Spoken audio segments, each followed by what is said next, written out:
Narsingi survey number 18లో ఉన్న ప్రభుత్వ భూమిని కబ్జా చేసే ప్రయత్నం చేసిన ముగ్గురుపై కేసు నమోదైంది.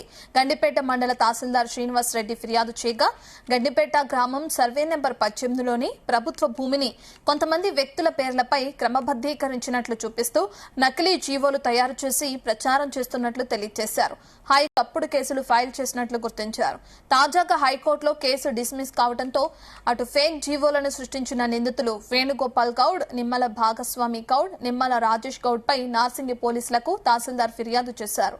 కోర్టు నుంచి సర్చ్ వారెంట్లతో నిందితుల ఇళ్లలో నార్సింగ్ పోలీసులు సోదాలు చేశారు. గండిపేట విలేజ్ లోనూ తనిఖీలు నిర్వహించారు.